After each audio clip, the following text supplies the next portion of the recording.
मैया की जय। श्री दुर्गा सप्तशती द्वितीयो अध्यायः। देवताओं के तेज से देवी का प्रादुर्भाव और महिषासुर की सेना का वध। विनियोगः। ओम मध्यम चरित्रस्य विष्णु ऋषि महालक्ष्मी देवता उष्णिक छंदः शाकंभरी शक्ति दुर्गा बीजम वायुस्तत्वं यजुर्वेदः स्वरूपम श्री महालक्ष्मी प्रीत्यर्थम मध्यम चरित्र जपे विनियोगा।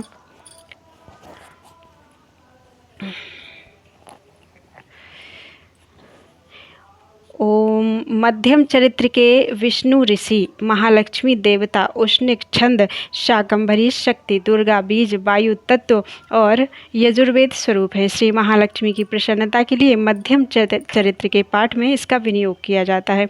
मैं एक कमल के आसन पर बैठी हुई प्रसन्न मुख वाली महिषासुर मर्दिनी भगवती महालक्ष्मी का भजन करता हूँ, जो अपने हाथों में अक्षमाला फरसा गदा वाण वज्र पद्म धनुष कुंडिका दंड शक्ति खड्ग ढाल शंख घंटा मधुपात्र शूल पास और चक्र धारण करते हैं। ऋषि कहते हैं, पूर्व काल में देवताओं और असुरों में पूरे 100 वर्षों तक घोर संग्राम हुआ था। उसमें असुरों का स्वामी महिषासुर था और देवताओं के नायक इंद्र थे। उस युद्ध में देवताओं की सेना महाबली असुरों से परास्त हो गई।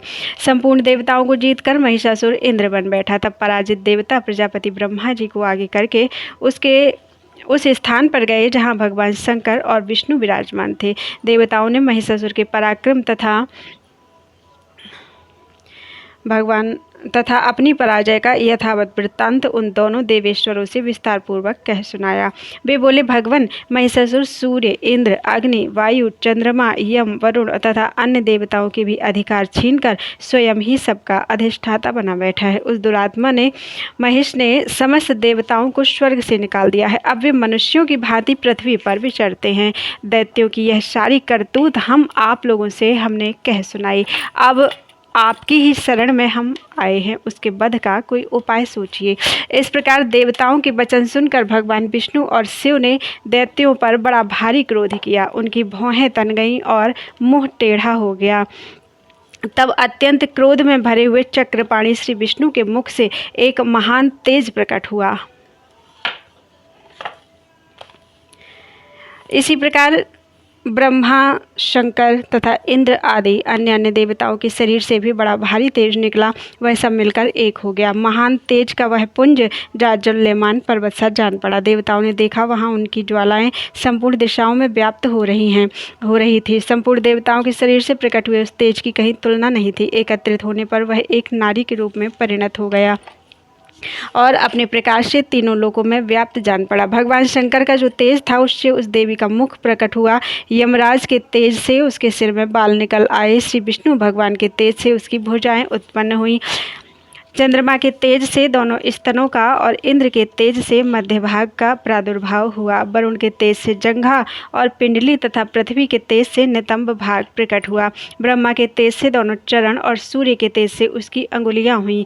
वसुओं के तेज से हाथों की अंगुलियां और कुबेर के तेज से नासिका प्रकट हुई। उस देवी के दांत प्रजापति के तेज से और तीनों नेत्र अग्नि के तेज से प्रकट हुए थे। उसकी भौहें संध्या के और कान वायु के तेज से उत्पन्न हुए थे। इसी प्रकार अन्य देवताओं के तेज से भी उस कल्याणमयी देवी का आविर्भाव हुआ। तदनंतर समस्त देवताओं के तेजः पुंज से प्रकट हुई देवी को देखकर महिषासुर के सताए हुए देवता बहुत प्रसन्न हुए। पिनाकधारी भगवान शंकर ने अपने शूल से एक शूल निकालकर उन्हें दिया। फिर भगवान विष्णु ने भी अपने चक्र से चक्र उत्पन्न करके भगवती को अर्पण किया। वरुण ने भी शंख भेंट किया। अग्नि ने उन्हें शक्ति दी और वायु ने धनुष तथा बाण से भरे हुए 2 तरकश प्रदान किए। सहस्त्र नेत्रों वाले देवराज इंद्र ने अपने वज्र से वज्र उत्पन्न करके दिया और ऐरावत हाथी से उतार कर एक घंटा भी प्रदान किया। यमराज ने कालदंड से दंड, वरुण ने पास, प्रजापति ने स्फटिकाक्ष की माला तथा ब्रह्मा जी ने कमंडल भेंट किया। सूर्य ने देवी के समस्त रोमकूपों में अपनी किरणों का तेज भर दिया। काल ने उन्हें चमकती हुई ढाल और तलवार दी। क्षीर समुद्र ने उज्ज्वल हार तथा कभी जीर्ण न होने वाले 2 दिव्य वस्त्र दिए। साथ ही उन्होंने दिव्य चूड़ामणि, 2 कुंडल, कड़े, उज्ज्वल अर्धचंद्र, सब बाहुओं के लिए केयूर, दोनों चरणों के लिए निर्मल नूपुर, गले की सुंदर हंसली और सब अंगुलियों में पहनने के लिए रत्नों की बनी अंगूठियां भी दी। विश्वकर्मा ने उन्हें अत्यंत निर्मल फरसा भेंट किया। साथ ही अनेक प्रकार के अष्ट और अवैदिक कवच दिए। इनके सिवा मस्तक और वक्षस्थल धारण करने के लिए कभी न कुमलाने वाले वक्षस्थल पर धारण करने के लिए कभी न कुम्हलाने वाले कमलों की मालाएं दी। जलधि ने उन्हें सुंदर कमल का फूल भेंट किया। हिमालय ने सवारी के लिए सिंह तथा भांति भांति के रत्न समर्पित किए। धनाध्यक्ष कुबेर ने मधु से भरा पान पात्र दिया था। संपूर्ण नागों की राजा शेष ने, जो इस पृथ्वी को धारण करते हैं, उन्हें बहुमूल्य मणियों से विभूषित नागहार भेंट दिया। इसी प्रकार अन्य देवताओं ने भी आभूषण और अस्त्र शस्त्र देकर देवी का सम्मान किया। तत्पश्चात उन्होंने बारंबार अट्टहास पूर्वक उच्च स्वर से गर्जना की। उनके भयंकर नाद से संपूर्ण आकाश गूंज उठा। देवी का वह अत्यंत उच्च स्वर से किया हुआ सिंहनाद कहीं समा न सका। आकाश उसके सामने लघु प्रतीत होने लगा।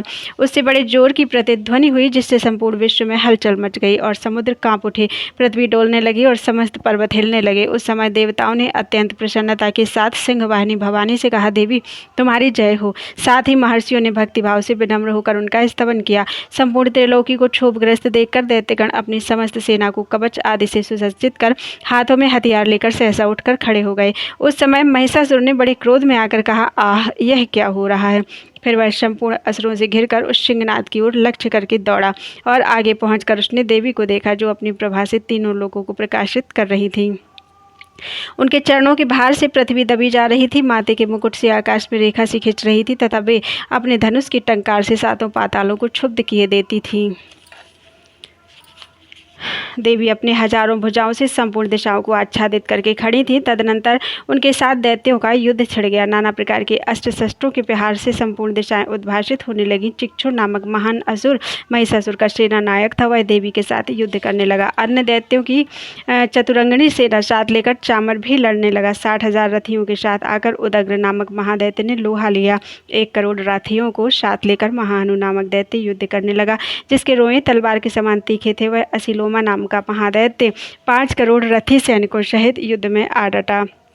60 लाख रथियों से घिरा हुआ बास्कल नामक दैत्य भी उस युद्ध में लड़ने लगा। परिवारित नामक राक्षस हथियार और हाथी सवार और घुड़सवारों के अनेक दलों तथा 1 करोड़ रथियों को सेना लेकर युद्ध करने लगा। बिडाल नामक दैत्य 5 अरब रथियों से घिरकर लोहा लेने लगा। इसके अतिरिक्त और भी हजारों महादैत्य रथ, हाथी, घोड़ों की सेना साथ लेकर वहां देवी के साथ युद्ध करने लगे। स्वयं महिषासुर उस रणभूमि में कोटि कोटि सहस्र रथ, हाथी और घोड़ों की सेना से घिरा हुआ खड़ा था।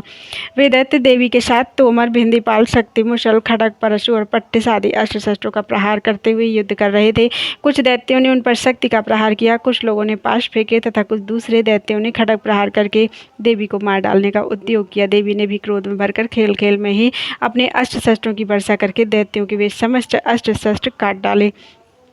उनके मुख पर परिश्रम या थकावट का रंच मात्र भी चिन्ह नहीं था। देवता और ऋषि उनकी स्तुति करते थे और वे भगवती परमेश्वरी दैत्यों के शरीरों पर अस्त्र शस्त्रों की वर्षा करती रहीं। देवी का वाहन सिंह भी क्रोध में भरकर गर्दन के बालों को हिलाता हुआ असुरों की सेना में इस प्रकार विचरने लगा, मानो वनों में दावानल फैल रहा हो। रणभूमि में दैत्यों के साथ युद्ध करती हुई अंबिका देवी ने जितने निश्वास छोड़े, वे सभी तत्काल सैकड़ों हजारों गणों के रूप में प्रकट हो गए और परशु, भिंदीपाल, खड़ग तथा पट्टिस आदि अस्त्रों द्वारा असुरों का सामना करने लगे। देवी की शक्ति से बढ़े हुए वे गण असुरों का नाश करते हुए नगाड़ा और शंख आदि बजाने लगे। उस संग्राम महोत्सव में कितने ही गण मृदंग बजा रहे थे। तदनंतर देवी ने त्रिशूल से, गदा से, शक्ति की वर्षा से और खड़ग आदि से सैकड़ों महादैत्यों का संहार कर डाला। कितनों को घंटे के भयंकर नाद से मूर्छित करके मार गिराया। बहुतेरे दैत्यों को पास से बांधकर धरती पर घसीटा। कितने ही दैत्य उनकी तीखी तलवार की मार से 2 टुकड़े हो गए। कितने ही गदा की चोट से घायल होकर धरती पर सो गए। कितने ही मूसल की मार से अत्यंत आहत होकर रक्त बमन करने लगे। कुछ दैत्य शूल से छाती फट जाने के कारण पृथ्वी पर ढेर हो गए। उस रणांगण में बाण समूहों की वृष्टि से कितने ही असुरों की कमर टूट गई। बाज की तरह झपटने वाले देव पीड़क दैत्यगण अपने प्राणों से हाथ धोने लगे। किन्हीं की बाहें छिन्न भिन्न हो गई, कितनों की गर्दनें कट गईं, कितने ही दैत्यों के मस्तक कट कट कर गिरने लगे। कुछ लोगों के शरीर मध्य भाग में ही विदीर्ण हो गए। कितने ही महादैत्य जांघें कट जाने से पृथ्वी पर गिर पड़े। कितनों को ही देवी ने 1 बाह, 1 पैर और 1 नेत्र वाले करके 2 टुकड़ों में चीर डाला। कितने ही दैत्य मस्तक कट जाने पर भी गिरकर फिर उठ जाते और केवल धड़ के ही रूप में अच्छे अच्छे हथियार हाथ में लेकर देवी के साथ युद्ध करने लगते थे। दूसरे कबंध युद्ध के बाजों की लय पर नाचते थे। कितने ही बिना सिर के धड़, हाथों में खड़ग, शक्ति और रिष्टि लिए दौड़ते थे तथा दूसरे महादैत्य ठहरो ठहरो यह कहते हुए देवी को युद्ध के लिए ललकारते थे। जहाँ वह घोर संग्राम हुआ था वहाँ की धरती देवी के गिराए हुए रथ, हाथी, घोड़े और असुरों की लाशों से ऐसी पट गई थी कि वहाँ चलना फिरना असंभव हो गया था। दैत्यों की सेना में हाथी, घोड़े और असुरों के शरीरों से इतनी मात्रा में रक्तपात हुआ था कि थोड़ी ही देर में वहाँ खून की बड़ी बड़ी नदियाँ बहने लगी। जगदम्बा ने असुरों की विशाल सेना को क्षण भर में नष्ट कर दिया, ठीक उसी तरह जैसे तृण और काठ के भारी ढेर को आग कुछ ही क्षणों में भस्म कर देती है। और वह सिंह भी गर्दन के बालों को हिला हिलाकर जोर जोर से गर्जना करता हुआ दैत्यों के शरीर से मानो उनके प्राण चुने लेता था। वहां देवी के गणों ने भी उन महादैत्यों के साथ ऐसा युद्ध किया जिससे आकाश में खड़े हुए देवता गण उन पर बहुत संतुष्ट हुए और फूल बरसाने लगे।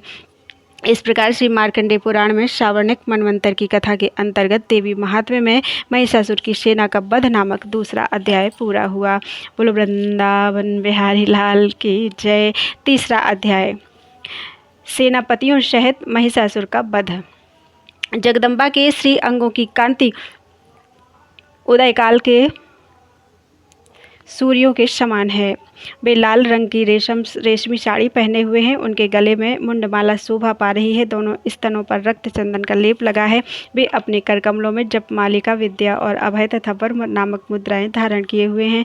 3 नेत्रों से सुशोभित मुखारबिंद की बड़ी शोभा हो रही है। उनके मस्तक पर चंद्रमा के साथ ही रत्नमय मुकुट बंधा है तथा वे कमल के आसन पर विराजमान है। ऐसी देवी को मैं भक्तिपूर्वक प्रणाम करता हूँ। ऋषि कहते हैं, दैत्य की सेना को इस प्रकार तहस नहस होते देखकर महादैत्य सेनापति चिक्षुर क्रोध में भरकर अंबिका देवी से युद्ध करने के लिए आगे बढ़ा। वह असुर रणभूमि में देवी के ऊपर इस प्रकार बाणों की वर्षा करने लगा जैसे बादल मेरुगिरी के शिखर पर पानी की धार बरसा रहा हो। तब देवी ने अपने बाणों से उसके बाण समूह को अनायास ही काटकर उसके घोड़ों और सारथी को भी मार डाला। साथ ही उसके धनुष तथा अत्यंत ऊंची ध्वजा को भी तत्काल काट गिराया। धनुष कट जाने पर उसके अंगों को अपने बाणों से बीध डाला। धनुष, रथ, घोड़े और सारथी के नष्ट हो जाने पर वह असुर ढाल और तलवार लेकर देवी की ओर दौड़ा। उसने तीखी धार वाली तलवार से सिंह के मस्तक पर चोट करके देवी की भी बाईं भुजा में बड़े बेग से प्रहार किया। राजन, देवी की बाह पर पहुंचते ही वह तलवार टूट गई। फिर तो क्रोध से लाल आंखें कि उसने राक्षस ने शूल हाथ में ले लिया और उसे उस महादैत्य ने भगवती भद्रकाली के ऊपर चलाया। वह शूल आकाश से गिरते हुए सूर्यमंडल की भांति अपने तेज से प्रज्वलित हो उठा। उस शूल को अपनी ओर आते देखकर देवी ने भी शूल का प्रहार किया। उससे राक्षस के शूल के सैकड़ों टुकड़े टुकड़े हो गए। साथ ही महादैत्य चिक्षुर की भी धज्जियां उड़ गईं। वह प्राणों से हाथ धो बैठा। महिषासुर के सेनापति उस महापराक्रमी चिक्षुर के मारे जाने पर देवताओं को पीड़ा देने वाला चामर हाथी पर चढ़कर आया। उसने भी देवी के ऊपर शक्ति का प्रहार किया, किंतु जगदम्बा ने उसे अपनी हुंकार से ही आहत एवं निष्प्रभ करके तत्काल पृथ्वी पर गिरा दिया। शक्ति टूटकर गिरी हुई देखकर चामर को बड़ा क्रोध हुआ। अब उसने शूल चलाया, किंतु देवी ने उसे भी अपने बाणों द्वारा काट डाला। इतने में ही देवी का सिंह उछलकर हाथी के मस्तक पर चढ़ बैठा और उस दैत्य के साथ खूब चोट लगाकर बाहु युद्ध करने लगा। वे दोनों लड़ते लड़ते हाथी से पृथ्वी पर आ गए और अत्यंत क्रोध में भरकर एक दूसरे पर बड़े भयंकर प्रहार करते हुए लड़ने लगे। तदनंतर सिंह बड़े बेग से आकाश की ओर उछला और उधर से गिरते समय उसने पंजों की मार से चामर का सिर धड़ से अलग कर दिया। इसी प्रकार उदग्र भी शिला और वृक्ष आदि की मार खाकर रणभूमि में देवी के हाथ से मारा गया तथा कराल भी तातों, मुक्कों और थप्पड़ों की चोट से धराशायी हो गया। क्रोध में भरी हुई देवी ने गदा की चोट से उद्धत का कचूमर निकाल डाला। भिंदीपाल से वास्कल को तथा बाणों से ताम्र और अंधक को मौत के घाट उतार दिया। 3 नेत्रों वाली परमेश्वरी ने त्रिशूल से उग्रास से उग्रवीर्य तथा महाहनु नामक दैत्यों को मार डाला। तलवार की चोट से बिडाल के मस्तक को धड़ से काट गिराया। दुर्धर और दुर्मुख इन दोनों को भी अपने बाणों से यमलोक भेज दिया। इस प्रकार अपनी सेना का संहार होते देख महिषासुर ने भैंसे का रूप धारण करके देवी के गढ़ों को त्रास देना आरंभ किया। किन्हीं को थूथून से मारकर, किन्हीं के ऊपर खुरों का प्रहार करके, किन्हीं को पूंछ से चोट पहुंचाकर, कुछ को सींग से विदीर्ण करके, कुछ गढ़ों को वेग से, किन्हीं को सिंहनाद से, कुछ को चक्कर देकर और कितनों को निश्वास वायु के झोंके से धराशायी कर दिया। इस प्रकार गढ़ों की सेना को गिराकर वह असुर महादेवी के सिंह को मारने के लिए झपटा। इससे जगदम्बा को बड़ा क्रोध हुआ। उधर महापराक्रमी महिषासुर भी क्रोध में भरकर धरती को खुरों से खोदने लगा तथा अपने सींगों से ऊंचे ऊंचे पर्वतों को उठाकर फेंकने और गरजने लगा। उसके वेग से चक्कर देने के कारण पृथ्वी क्षुब्ध होकर फटने लगी। उसके मुंह से टकराकर समुद्र अब और सब ओर से धरती को डुबोने लगा। हिलते हुए सींगों के आघात से विदीर्ण होकर बादलों के टुकड़े टुकड़े हो गए। उसके श्वास की प्रचंड वायु के वेग से उड़े हुए सैकड़ों पर्वत आकाश से गिरने लगे। इस प्रकार क्रोध में भरे हुए उस महादैत्य को अपनी ओर आते देखकर चंडिका ने उसका वध करने के लिए महान क्रोध किया। उन्होंने पाश फेंक कर उस महान असुर को बांध लिया। उस महासंग्राम में बंध जाने पर उसने भैंसे का रूप त्याग दिया और तत्काल सिंह के रूप में वह प्रकट हो गया। उस अवस्था में जगदम्बा ज्यों ही उसका मस्तक काटने के लिए उद्यत हुई, त्यों ही वह खड्गधारी पुरुष के रूप में दिखाई देने लगा। तब देवी ने तुरंत ही बाणों की वर्षा करके ढाल और तलवार के साथ उस पुरुष को भी बींध डाला। इतने में ही वह महान गजराज के रूप में परिणत हो गया तथा अपनी सूंड से देवी के विशाल सिंह को खींचने और गर्जने लगा। खींचते समय देवी ने तलवार से उसकी सूंड काट डाली। तब उस महादैत्य ने पुनः भैंसे का शरीर धारण कर लिया और पहले की ही भांति चराचर प्राणियों सहित तीनों लोगों को व्याकुल करने लगा। तब क्रोध में भरी हुई जगन माता चंडिका बारंबार उत्तम मधु का पान करने और लाल आंखें करके हंसने लगी। उधर वह बल और पराक्रम के मद से उन्मत्त हुआ राक्षस गरजने लगा और अपने सींगों से चंडी के ऊपर पर्वतों को फेंकने लगा। उस समय देवी अपने बाणों के समूह से उसके फेंके हुए पर्वतों को चूर्ण करती हुई बोलते समय उनका मुख मधु के मद से लाल हो रहा था और बाणी लड़खड़ा रही थी। देवी ने कहा, ओ मूढ़, मैं जब तक मधु पीती हूँ तब तक तू क्षण भर के लिए खूब गरज ले। मेरे हाथ से यहीं तेरी मृत्यु हो जाने पर अब शीघ्र ही देवता भी गर्जना करेंगे। ऋषि कहते हैं, यूं कहकर देवी उछली और उस महादैत्य के ऊपर चढ़ गईं। फिर अपने पैर से उसे दबाकर उन्होंने सूल से उसके कंठ में आघात किया। उनके पैर से दबा होने पर भी महिषासुर अपने मुख से दूसरे रूप में बाहर आने लगा। अभी आधे शरीर से ही वह बाहर निकलने पाया था कि देवी ने अपने प्रभाव से उसे रोक दिया। आधा निकला होने पर भी वह महादैत्य देवी से युद्ध करने लगा। तब देवी ने बहुत बड़ी तलवार से उसका मस्तक काट गिराया। फिर तो हाहाकार करती हुई दैत्यों की सारी सेना भाग गई तथा संपूर्ण देवता अत्यंत प्रसन्न हो गए। बोलो दुर्गा मैया की जय। चौथा अध्याय। सिद्धि की इच्छा रखने वाले पुरुष जिनकी सेवा करते हैं तथा देवता जिन्हें सब ओर से घेरे रहते हैं, उन जया नाम वाले, अच्छा एक लाइन रह गई है।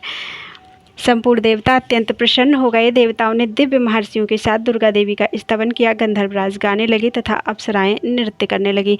इस प्रकार से मार्कंडेय पुराण में श्रावणिक मनवंतर की कथा के अंतर्गत देवी महात्म्य महिषासुर वध नामक तीसरा अध्याय पूरा हुआ। बोलो दुर्गा मैया की जय। सिद्धि की इच्छा रखने वाले। चतुर्थो अध्याय। सिद्धि की इच्छा रखने वाले पुरुष जिनकी सेवा करते हैं तथा जिन्हें देवी देवता जिन्हें सब ओर से घेरे रहते हैं, उन जया नाम वाली दुर्गा देवी का ध्यान करें। उनके श्री अंगों की आभा काले मेघ के समान श्याम है। वे अपने कटाक्षों से शत्रु समूह को भय प्रदान करती हैं। उनके मस्तक पर आबद्ध चंद्रमा की रेखा शोभा पाती है। वे अपने हाथों में शंख, चक्र, कृपाण और त्रिशूल धारण करती हैं। उनके 3 नेत्र हैं। वे सिंह के कंधे पर चढ़ी हुई हैं और अपने तेज से तीनों लोगों को परिपूर्ण कर रही हैं। ऋषि कहते हैं, अत्यंत पराक्रमी दुरात्मा महिषासुर तथा उसकी दैत्य सेना के देवी के हाथ से मारे जाने पर इंद्र आदि देवता प्रणाम के लिए गर्दन कंधे झुकाकर उन भगवती दुर्गा का उत्तम वचनों द्वारा स्तवन करने लगे। उस समय उनके सुंदर अंगों में अत्यंत हर्ष के कारण रोमांच हो आया। देवता बोले, संपूर्ण देवियों की शक्ति का समुदाय ही जिनका स्वरूप है तथा जिन देवी ने अपनी शक्ति से संपूर्ण जगत को व्याप्त कर रखा है, समस्त देवताओं और महर्षियों की पूजनीय उन जगदम्बा को हम भक्तिपूर्वक नमस्कार करते हैं। वे हम लोगों का कल्याण करें। जिनके अनुपम प्रभाव और बल का वर्णन करने में भगवान शेषनाग, ब्रह्मा जी तथा महादेव जी भी समर्थ नहीं हैं। वे भगवती चंडिका संपूर्ण जगत का पालन एवं अशुभ भय का नाश करने का विचार करें। जो पुण्यात्माओं के घरों में स्वयं ही लक्ष्मी रूप से, पापियों की दरिद्रता रूप से, शुद्ध अंतःकरण वाले पुरुषों के हृदय में बुद्धि रूप में, सत्पुरुषों में श्रद्धा रूप से तथा कुलीन मनुष्य में लज्जा रूप से निवास करती हैं, उन आप भगवती दुर्गा को हम नमस्कार करते हैं। देवी आप संपूर्ण विश्व का पालन कीजिए। देवी आपके इस अचिंत्य रूप का असुरों का नाश करने वाले भारी पराक्रम का तथा समस्त देवताओं और दैत्यों के समक्ष युद्ध में प्रकट किए हुए आपके अद्भुत चरित्रों का हम किस प्रकार वर्णन करें। आप संपूर्ण जगत की उत्पत्ति में कारण हैं। आप में सत्वगुण, रजोगुण और तमोगुण, ये तीनों गुण मौजूद हैं, तो भी दोषों के साथ आपका संसर्ग नहीं जान पड़ता। भगवान विष्णु और महादेव जी भी आदि देवता भी आपका पार नहीं पाते। आप ही सबका आश्रय हैं। यह समस्त जगत आपका अंशभूत है, क्योंकि आप सबकी आदिभूत अव्याकृता परा प्रकृति हैं। देवी संपूर्ण यज्ञों में जिसके उच्चारण से सब देवता तृप्ति लाभ करते हैं, वह स्वाहा आप ही हैं। इसके अतिरिक्त आप पितरों की भी तृप्ति का कारण हैं। अतएव सब लोग आपको स्वधा भी कहते हैं। देवी जो मोक्ष की प्राप्ति का साधन है, अचिंत्य महाव्रत स्वरूपा है, समस्त दोषों से रहित हैं, जितेंद्रिय तत्व को ही सार वस्तु मानने वाले तथा मोक्ष की अभिलाषा रखने वाले मुनिजन जिनका अभ्यास करते हैं, वह भगवती पराविद्या आप ही हैं। आप शब्द स्वरूपा हैं। अत्यंत निर्मल ऋग्वेद, यजुर्वेद तथा उद्गीत के मनोहर पदों के पाठ से युक्त सामवेद का भी आधार आप ही हैं। आप देवी त्रयी अर्थ और भगवती छहों ऐश्वर्यों से युक्त हैं। इस विश्व की उत्पत्ति एवं पालन के लिए आप ही वार्ता अर्थात खेती एवं आजीविका के रूप में प्रकट हुई हैं। आप संपूर्ण जगत की घोर पीड़ा का नाश करने वाले हैं। देवी जिसे समस्त शास्त्रों के सार का ज्ञान होता है, वह मेधा शक्ति आप ही हैं। दुर्गम भव सागर से पार उतारने वाली नौका रूप दुर्गा देवी भी आप ही हैं। आपकी कहीं भी आसक्ति नहीं है। कैटव के शत्रु भगवान विष्णु के वक्षस्थल में एकमात्र निवास करने वाली भगवती लक्ष्मी तथा भगवान चंद्रशेखर द्वारा सम्मानित गौरा देवी भी आप ही हैं। आपका मुख मंद मुस्कान से सुशोभित निर्मल पूर्ण चंद्रमा के बिंब का अनुकरण करने वाला और उत्तम सुवर्ण की मनोहर कांति से कमनीय है। तो भी उसे देखकर महिषासुर को क्रोध हुआ और सहसा उसने उस पर प्रहार कर दिया। यह बड़े आश्चर्य की बात है। देवी वही मुख जब क्रोध से युक्त होने पर उदय काल के चंद्रमा की भांति लाल और तनी हुई भौं के कारण विकराल हो उठा। तब उसे देखकर जो महिषासुर के प्राण तुरंत नहीं निकल गए, यह उससे भी बढ़कर आश्चर्य की बात है, क्योंकि क्रोध में भरी हुई यमराज को देखकर भला कौन जीवित रह सकता है।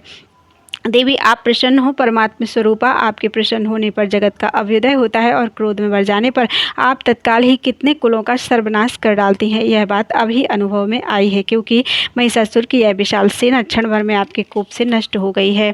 सदा अभ्युदय प्रदान करने वाली आप जिन पर प्रसन्न रहती हैं, वे ही देश में सम्मानित हैं। उन्हीं को धन और यश की प्राप्ति होती है। उन्हीं का धर्म कभी शिथिल नहीं होता तथा वे ही अपने हृष्ट पुष्ट स्त्री पुत्र और भृत्यों के साथ धन्य माने जाते हैं। देवी आपकी ही कृपा से पुण्यात्मा पुरुष प्रतिदिन अत्यंत श्रद्धापूर्वक सदा सब प्रकार के धर्मानुकूल कर्म करते हैं और उसके प्रभाव से स्वर्गलोक में जाते हैं। इसलिए आप तीनों लोकों में निश्चय ही मनोवांछित फल देने वाले हैं। माँ दुर्गे, आप स्मरण करने पर सब प्राणियों का भय हर लेती हैं और स्वस्थ पुरुषों द्वारा चिंतन करने पर उन्हें परम कल्याणमयी बुद्धि प्रदान करती हैं। दुख दरिद्रता और भय हरने वाली देवी आपके सिवा दूसरी कौन है, जिसका चित्त सबका उपकार करने के लिए सदा ही दयार्द रहता है।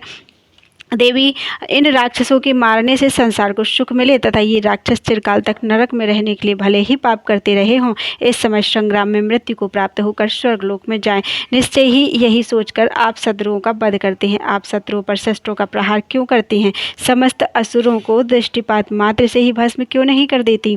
इसमें एक रहस्य है। ये शत्रु भी हमारे शस्त्रों से पवित्र होकर उत्तम लोकों में जाएं। इस प्रकार उनके प्रति भी आपका विचार अत्यंत उत्तम रहता है। खड्ग के तेजः पुंज की भयंकर दीप्ति से तथा आपके त्रिशूल के अग्रभाग की घनीभूत प्रभा से चौंधियाकर जो असुरों की आंखें फूट नहीं गईं, उसमें कारण यही था कि वे मनोहर रश्मियों से युक्त चंद्रमा के समान आनंद प्रदान करने वाले आपके सुंदर मुख का दर्शन करते थे। देवी, आपका शील दुराचारियों के बुरे बर्ताव को दूर करने वाला है। साथ ही यह रूप ऐसा है जो कभी चिंतन में भी नहीं आ सकता और जिसकी कभी दूसरों से तुलना भी नहीं हो सकती, तथा आपका बल और पराक्रम तो उन दैत्यों का भी नाश करने वाला है जो कभी देवताओं के पराक्रम को भी नष्ट कर चुके थे। इस प्रकार आपने शत्रुओं पर भी अपनी दया ही प्रकट की है।